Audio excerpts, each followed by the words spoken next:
Amber Renee Barker, born on October 14, 1987, was 10 years old at the time and lived in Oklahoma City with her mother.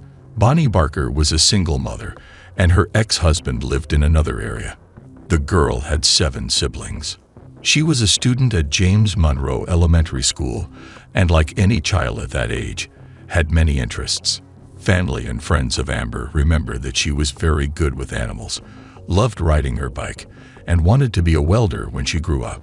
On December 18, 1997, around 3:00 p.m., Amber leaves on her bike to meet a friend who lived 800 meters away from her house. While playing at her friend's house, Amber made a call to her mother, and everything seemed fine. At around 5:00 p.m., the little girl leaves her friend's house riding her 10-speed blue bicycle and is last seen riding on a local street towards her home. The journey shouldn't have taken more than 5 minutes, and it was quite common for the girl to ride around her neighborhood and meet neighboring friends to play. However, Amber never returned home. At 7:20 p.m., Bonnie calls the police and reports her daughter's disappearance. About 35 FBI agents, district police officers, family members, and neighbors set out to search for Amber. The police even set up a computer program to help organize tips and information at the command post. During the neighborhood search walks, a family member found Amber's silver ring on one of the streets leading to her house. Her 18-year-old sister, Tanja Barker, and the girl's aunt, Joan Barker, 38, distributed flyers with Amber's photo and characteristics. A man told Joan that he saw the girl riding her bike in front of the Drexel condominiums, a residential complex near Amber's house, at 5:25 p.m. And on the same street, there was a boy selling candy as she passed by. On the following morning, between 10:00 a.m. and 11:00 a.m., the girl's bike was found about a kilometer south of the Drexel condominiums. There was no damage to the equipment, and it was leaning against a tree, as if it had been parked there. 2 days after Amber's disappearance, on December 20, police found the girl's sneakers. The left shoe was found 1 block away from the right shoe. A sock that may have belonged to Amber and her beige coat were found near a garden on Drexel Street. The police were never able to find the pants and underwear that Amber was wearing that day. Until Christmas, the search for Amber Barker was intense, with a large part of the local population working together with the police. Amber's mother, Bonnie, was desperate. While searching for clues in her daughter's room, she remembered a comment the girl had made the day before her disappearance. Amber told her mother that she was afraid of Daniel John Smith, 24, the husband of her sister, 22-year-old Debbie Barker. She reported that she had seen Daniel that day and was afraid he would force her into his car. Amber's mother quickly contacted the police. Daniel had already spoken to the authorities on the night of the abduction and claimed to know nothing about her disappearance. On December 20, they decided to talk to him again and began searching for him. Daniel Smith did not have an easy childhood. Due to his mother's drug addiction and neglect, he was taken away from home and placed for adoption at the age of 6. He was never adopted by a family and grew up living in various foster homes. By the beginning of his teenage years, he already had problems with alcohol and drugs. At the time of Amber's disappearance, Daniel was serving a 5-year sentence for kidnapping, as he had attacked a woman in a parking lot on April 23, 1995. The man claimed he was drunk and trying to steal the victim's car keys. The police initially charged him with robbery, but the charge was later changed to kidnapping. Authorities added a second charge for intimidating a state witness after Smith threatened a security guard during his court hearing. As part of a plea agreement with prosecutors, Daniel Smith pleaded guilty to kidnapping and was sent to a 4-month training program at the William S. Key Correctional Center for Young Adults. The charge of intimidating the state witness was dropped, and his good behavior and success in the rehabilitation program were decisive factors in the District Attorney's Office of Oklahoma County suspending his 5-year sentence. He was subsequently released. In November 1996, District Judge Lehman Freeman sentenced Daniel to 5 years of probation, but imposed a deferred sentence. The terms of his probation were simple. Daniel Smith had to attend Alcoholics Anonymous meetings, receive counseling, and maintain part-time employment. He was assigned a probation officer, whom he met with once a month. However, it didn't take long for him to get into trouble again. On November 30, 1997, the police received a call from Debbie Barker, Amber Baker's sister. During the call, she reported being assaulted by her husband, Daniel Smith, after she refused to have sexual relations that day. The police didn't seem to make significant efforts to hold Daniel accountable, and days before Amber's disappearance, he failed to attend an AA meeting, leading to a warrant for his arrest for probation violation. On December 21, 1997, the police found Daniel's silver Mitsubishi at a convenience store. The next morning, volunteers from the Del Ara Neighborhood Watch Association and police officers searched a park located nearby. At 11:30 a.m. on December 22, 1997, investigators found Daniel Smith's body hanging from a tree in Ray Trent Park. His death was ruled a suicide. There are some discrepancies regarding the location in this case. The spot where Daniel's body was found seemed to be less than 1.6 kilometers from the convenience store, but Google Maps shows the park about 8 kilometers north of the store. If the website is correct, it doesn't make sense for Smith to walk 5 miles to commit suicide. He would have likely parked his car closer to the park. Theories of possible murder were raised but quickly dismissed by the police. Daniel Smith was at Bonnie Barker's house when Amber called from her friend's house on the day of her disappearance. Shortly after the call, Daniel left Barker's residence, following a path that likely would have been part of Amber's route back. Debbie Barker stated in 2013 that she does not believe Smith kidnapped her sister. She reported that another man was responsible, but did not provide his name. Debbie has a child with Daniel, and she is now married again and leading the normal life. She also suggested that the coroner misclassified Daniel's death as suicide, but did not provide further details. She further mentioned that she gave another name to the police at the time, but they didn't take it into consideration. Amber's parents said in 1997 that they believed Daniel Smith did not act alone in kidnapping Amber. They had theories that the suspect had planned the crime for some time. After Amber's disappearance, Bonnie Barker kept her daughter's Christmas presents under the tree, hoping she would come home. When that didn't happen, she decided to move from the location. Bonnie Barker passed away in 2014.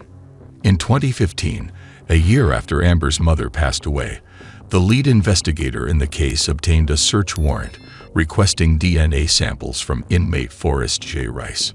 This was supposedly the name Debbie Barker had given to the police at the time of the case. The DNA lab technicians found blue fibers on Amber's beige coat and what appeared to be vomit. Initial tests indicated the presence of a possible ejaculation in the vomit. Daniel Smith's car had blue fabric seats, blue carpeting, and a vinyl dashboard in the same color. The police also recovered hairs from the passenger side and driver's side of the vehicle. There was a tiny drop of blood on Amber's shoe, but authorities couldn't link it to a specific person. In 1997, it wasn't possible to extract a DNA profile as the technology didn't exist. 15 years later, tests revealed a partial male DNA profile. A TV program reported in an episode aired in 2015 that Forrest J. Rice admitted to the police that Daniel Smith was at his apartment on the night Amber disappeared, and they spent time using drugs that day. He also admitted to being with Daniel Smith on the day he committed suicide. Forrest J. Rice had lived in various places, including OKC, Moore, and Guthrie. He also goes by the name Stephen Brent Henley and was 22 years old at the time of the disappearance. The case remains unsolved to this day, and the DNA samples, fibers on the clothing, and collected hairs have never been able to determine the killer's profile. Some people believe that Amber's abductors took off her clothes in the car and threw them out the window. Then she was taken to another location, possibly Smith or Rice's residence, where she was raped before being killed and disposed of. We know that she was potentially sexually assaulted due to the potential ejaculation found on her coat, along with traces of vomit. The police never found her pants and underwear, so it's possible that the killers destroyed or buried them along with the body because there was likely a lot of DNA on them. Her bicycle was found intact near a tree, so her abductor didn't knock her off the bike with a vehicle. She likely parked it herself when she met someone she knew. As for Daniel Smith's suicide, many people don't believe in this theory. It's possible that he was murdered since he was involved in petty crimes and drugs, or even that his accomplice in Amber's abduction may have killed him to prevent him from saying anything to the police. Interestingly, a case with so much genetic material collected at the scene has never been able to definitively point to or exclude a suspect. It's heartbreaking to think that Bonnie Barker, Amber's mother, passed away without receiving justice for her daughter.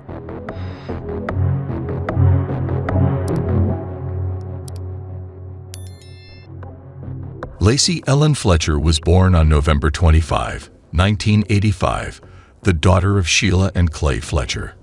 Her father worked as a police officer, and her mother was a member of the local council. The family lived on a ranch in the city of Slaughter, Louisiana, USA. The area has large plots of land, so it's quite common for there to be several good kilometers between you and your neighbors. During her adolescence, Lacey began to isolate herself at school, and from the 9th grade onwards, she was homeschooled. Before that, everything seemed normal. The girl had friends and even participated in the school's volleyball team. She suffered from social phobia, a consequence of being on the autism spectrum. Despite undergoing therapy for 3 years, Lacey seemed to be getting worse. According to her parents, at one point, one of her psychiatrists suggested hospitalization, but the girl herself did not accept the idea. Lacey Fletcher was one of the sweetest people you could meet, making friends while studying at her small private school, an ex-classmate revealed to Daily Mail. The Fletcher's neighbor, Robert Blades, said he last saw Lacey in 2005. At that time, the girl was 21 years old and was outside doing exercises. Robert said she had always been very thin, and it was common for him to see her carrying dumbbells and doing gymnastics in the backyard. From that date onwards, neighbors claim they haven't seen Lacey anymore, but her parents were very active in the community, even acting as pillars of the local church. The story of Lacey Fletcher came to public attention after the local police responded to a 911 call from her mother on January 18, 2022. The responders had to deal with an unbearable smell and a horrifying sight. Lacey, who allegedly suffered from locked-in syndrome, was found sitting on a worn-out couch with traces of urine and feces. She had ulcers on her buttocks and was infected with COVID-19. Locked-in syndrome, a condition of almost complete paralysis. Alertness and mental function are unaffected. People cannot make facial expressions, move, speak, or communicate on their own, but they can move their eyes up and down and blink. She was partially naked, wearing only a shirt that was pulled up, exposing her breasts. Her body filled a deep hole in the couch, and there were larvae in her hair. Insects and rat feces were around her, a scene that didn't match the rest of the house, which seemed clean and tidy. She was pronounced dead at the scene. The scene was devastating, and the police were called, but Lacey's parents seemed unable to explain why their daughter was in that state. The coroner's report stated that Lacey had died between 24 and 48 hours before her body was found. The analysis completely contradicted her mother's statement, who claimed to have seen her alive about 12 hours before. It was believed that Lacey Fletcher had been left on that couch in the same spot for many years. Despite her deteriorated condition, her parents claimed that she hadn't been to a doctor in 10 years. They, who were also her caregivers, were convicted of second-degree murder of Lacey as a result of negligence. After a night in custody, Lacey's parents posted a $600,000 bail through a bail bondsman. The couple refused to speak to the press and continued to tell the police that it was their daughter's choice to relieve herself on the couch and remain seated there. According to the parents, they brought meals for their daughter and always tended to her wounds, even though Lacey never showed any discomfort about them. After their daughter's death, Sheila posted a photo of her on her Facebook with the caption, "Mommy and Daddy love you so much." A grand jury of 12 people in Clinton first indicted Lacey Fletcher's parents, Clay and Sheila, for second-degree murder on May 2, 2022. On May 8, the defense attorney for the Fletchers, Stephen Moore, filed a motion to dismiss the charges against his clients, arguing that the prosecutor's office presented different documents from those filed in the local clerk's office. The couple was expected to stand trial for the charges at the end of the same month. On May 30, District Judge Catherine Jones of the 20th JDC granted a motion to dismiss the charges. This action came after questions were raised about the wording of the indictment by the defense attorneys. The couple remains out on bail at this time. It is believed that a new trial will take place by the end of the year 2023. The Lacey Fletcher case is still very recent and has not had a definitive legal outcome. We are likely to have updates soon, and I will surely bring all the details here for you.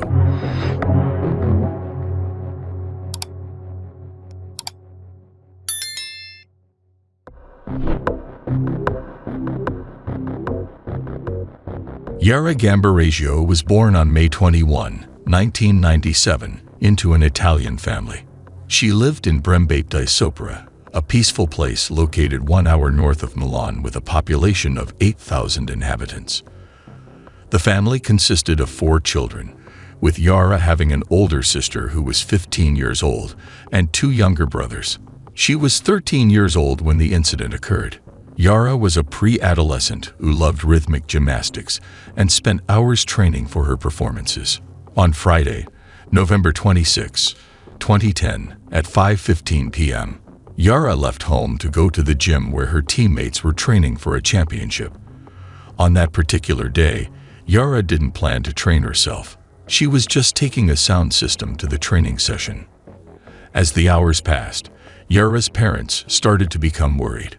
She had assured them that she wouldn't take long, and the gym was very close to their home.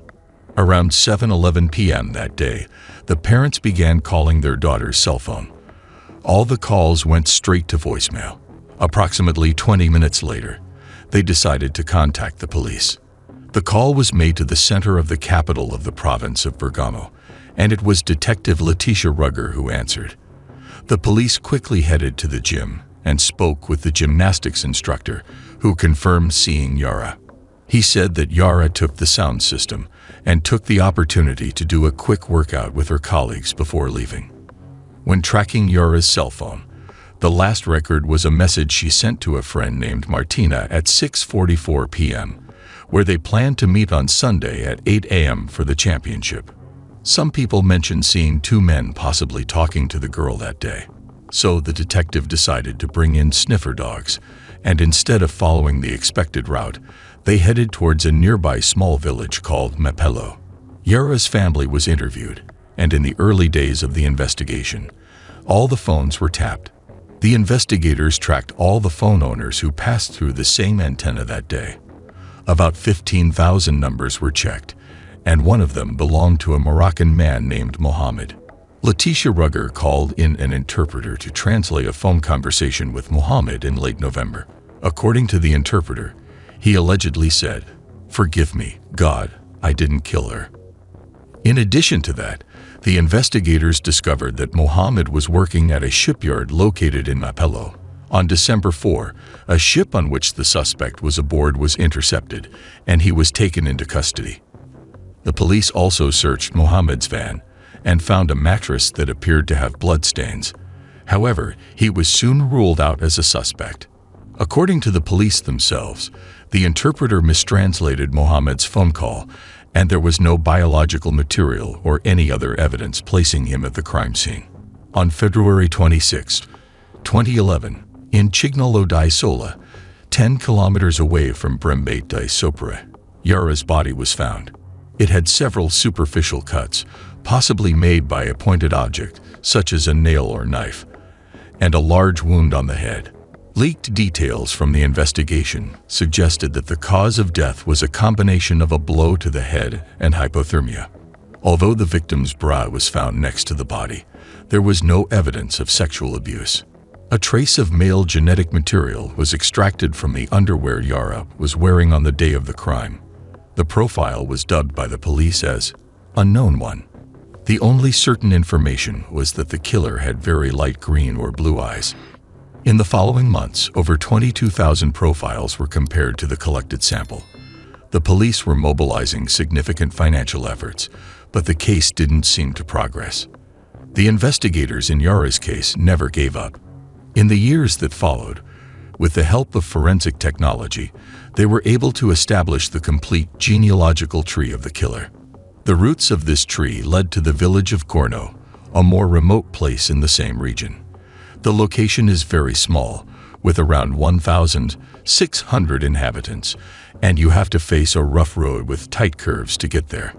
The families living there have been in the same place for centuries, which provided ample material for the investigation to analyze them one by one.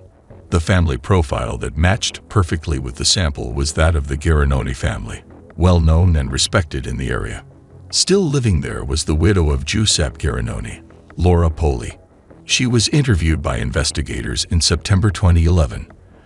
As Giuseppe had passed away in 1999, and the police were searching for the family's Y chromosome, Laura provided 2 postage stamps that he had licked and were stuck to cards. After analyzing the sample, geneticists were convinced that Giuseppe was the father of unknown one. Laura and her husband had 3 children, 2 boys and a girl, but the profile of none of the boys matched the profile collected at the crime scene. For the investigators, it was clear that Giuseppe had a child outside of his marriage. The police began to meticulously investigate the life of Giuseppe Garanoni, who was a bus driver and known by his friends for being a bit of a womanizer.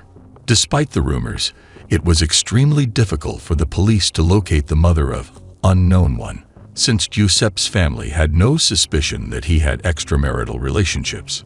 A genetic mutation in the DNA of unknown one, which was not present in Giuseppe's DNA, proved crucial for the investigation. This mutation was related to mitochondrial DNA, meaning it was inherited solely from his mother. One investigative line suggested that the woman could be one of the passengers on Giuseppe's bus, as for many years he transported women to the factories where they worked. Many workers were interviewed, but nothing concrete was found. Only in 2014, one of these interviewed workers revealed the name of Esther Arzofi. Their identity was protected by the police, and until today, it has not been possible to identify them. Esther's DNA fit perfectly as the missing piece. She was a neighbor of the Garanoni family in the late 1960s and also worked at a textile factory in the region, taking the bus with Giuseppe every day. In the autumn of 1970, Esther gave birth to twins, proven to be Giuseppe Garanoni's children. The boy was named Massimo Giuseppe Bossetti. Esther, while hiding the true paternity, named her lover as the second name of her son. On June 16, 2014, an Italian bricklayer living and working in the area, Massimo Giuseppe Bossetti, was arrested and charged with being the killer, mainly due to his DNA matching unknown one. Massimo Bossetti always maintained his innocence, claiming that he suffered from nosebleeds and that someone had stolen his work tools, including a knife, an awl, and a spatula, possibly stained with blood. According to him, the DNA evidence was fabricated due to excessive exposure to weather conditions or cross-contamination. Additionally, his internet search history was concerning, revealing an obsession with teenage girls. Phone records of Massimo also revealed that he was in the same area where the crime was committed on that day. Furthermore, GPS data from the accused car indicated that he drove on the same street where Yara lived several times and also used to park on the back street of the gymnasium. On July 1, 2016, the Court of Assizes in Bergamo sentenced Massimo Bossetti to life imprisonment. He tried to appeal multiple times but continues to serve his sentence in Italy. None of Esther Arzofi's 3 children were biological children of her husband. Giovanni Bossetti. The man only learned about this through the investigation of the Yara case and received the fateful news towards the end of his life while battling a terminal illness. Esther continues to deny being unfaithful to her husband, even though the genetic tests prove otherwise. The gym instructor, Silvia Brena, caught the attention of Massimo Bossetti's defense. Her blood was found on Yara's jacket sleeves, identified through DNA. On the night of Yara's disappearance, Silvia Brena's father said she cried all night, although she did not give any reasons for it.